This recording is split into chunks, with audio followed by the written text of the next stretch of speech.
Work energy power లో conservation of energy మీద ఒక ప్రాబ్లం చూడండి. ఏమిచ్చాడు అంటే a bead of mass m slides without friction on the wall of vertical hoop of radius r.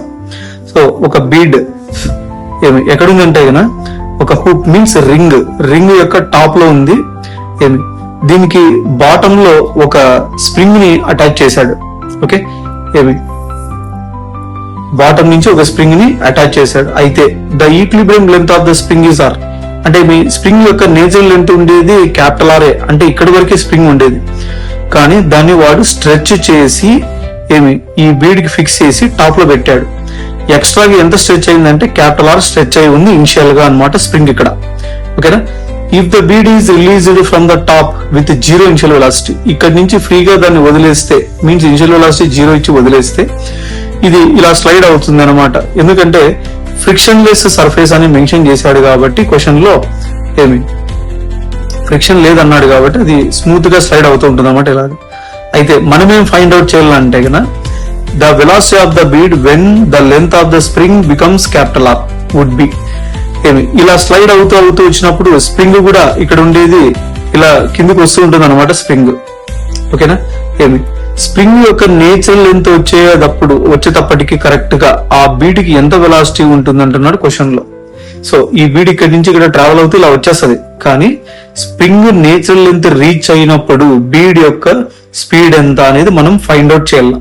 First of all initial గా ఇక్కడ energies గురించి మాట్లాడితే ఇనిషియల్ గా ఎంత హైట్ లో ఉంది, ఇది రెఫరెన్స్ పాయింట్ గా తీసుకుంటే ఇనిషియల్ గా ఎంత హైట్ లో ఉన్నట్టు 2r హైట్ లో ఉన్నట్టు.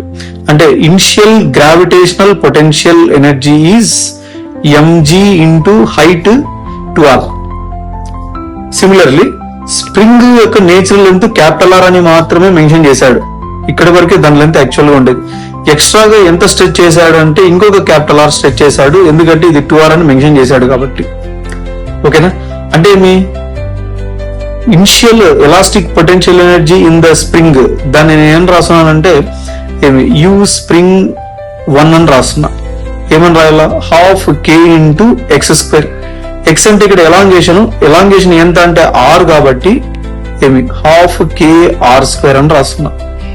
రైట్, ఇనిషియల్ గా దానికి ఏమీ వెలాసిటీ లేదు కాబట్టి ఇనిషియల్ కైనెటిక్ ఎనర్జీ ఏమవుతుంది అంటే కనుక 0 అవుతుంది. ఎందుకంటే ½ mv² కదా ఫార్ములా, అక్కడ u 0 కాబట్టి కైనెటిక్ ఎనర్జీ కూడా 0 అవుతుంది. Next when the spring gains it's natural length, ఇక్కడికి వచ్చేసింది. ఇప్పుడు ఎనర్జీస్ ఎలా ఉంటాయి అది రాయాలి. ఫస్ట్ ఆఫ్ ఆల్ ఇనిషియల్ గా ఎలా ఉండింది, ఈ హైట్ లో ఉండింది అనమాట, అది ఇక్కడ వరకు ఉండింది. ఇప్పుడు ఇలా స్లైడ్ అవుతూ ఇక్కడికి వచ్చింది, నేచురల్ లెంత్ కి వచ్చింది. ఇది సెంటర్. అప్పుడు ఈ లెంత్ ఏమవుతుంది, సెంటర్ అయితే ఇది క్యాపిటల్ ఆర్ అవుతుంది, ఇది కూడా క్యాపిటల్ ఆరే. నేను ఇక్కడి నుంచి ఇంకొక లైన్ ఇక్కడ డ్రా చేస్తే this is also capital R, radius of the hoop అవుతుంది. అంటే మొత్తానికి ఇవి 3 సైడ్స్ కూడా ఏమవుతాయంటే లెంత్లు ఆర్ ఆర్ ఆర్ అవుతుంది. అంటే ఇది ఒక ఈక్విలేటరల్ ట్రయాంగిల్. ఈక్విలేటరల్ ట్రయాంగిల్ లో ఎగ్జాక్ట్ గా ఈ బీడ్ ఎక్కడికి వచ్చి ఉంటుందంటే ఇక్కడికి వచ్చింది, ఈ పొజిషన్ దగ్గరికి వచ్చింది. ఓకేనా, అంటే ఈ లైన్ ఏమవుతుంది దీనికి అంటే మీడియన్ అవుతుంది. Median always divides the base into 2 equal parts.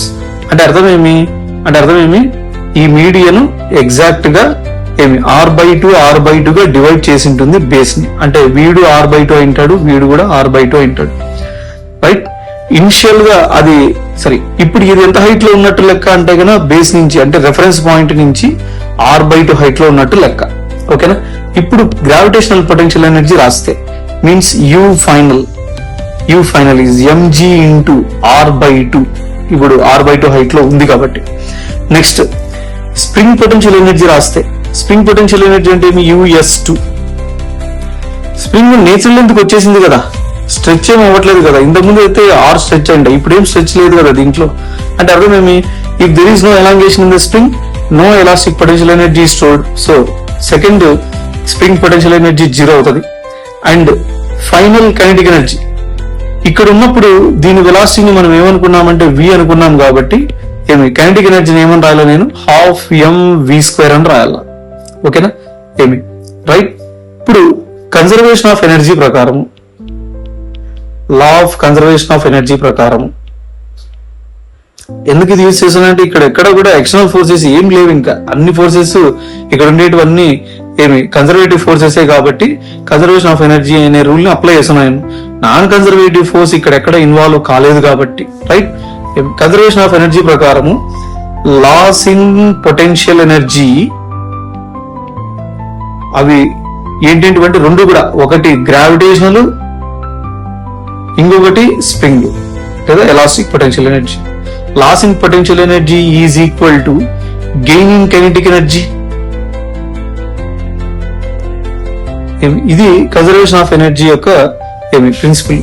Sir loss in potential energy అంటే mg into 2r initial potential energy minus mg into r/2 final potential energy plus initial elastic potential energy లేదా spring potential energy ఏంటంటే ½ kx² minus 0. ఓకేనా, ఇది loss in gravitational potential energy, ఇది loss in spring potential energy. Okay, which is equal to gain in kinetic energy means final kinetic energy minus initial kinetic energy 0, right. దీంట్లో ఏమి m తో equation మొత్తాన్ని అంతా division చేస్తే లేదా first separation చేసేయండి. mg into 2r లో నుంచి mg r/2 తీసేస్తే ఏమొస్తుంది అంటే 3/2 mg r ప్లస్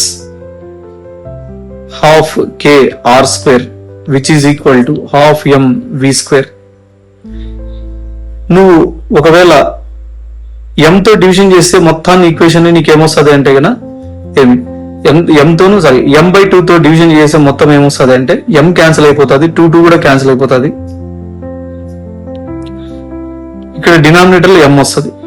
సో ఇంకా v² మాత్రమే ఇవ్వకుంటది, స్క్వేర్ అవతల పంపిస్తే స్క్వేర్ రూట్ ఆఫ్ దీంట్లో ఏముంటది 3gr మాత్రమే ఉంటది ప్లస్ ఇక్కడ kr²/m ఉంటది.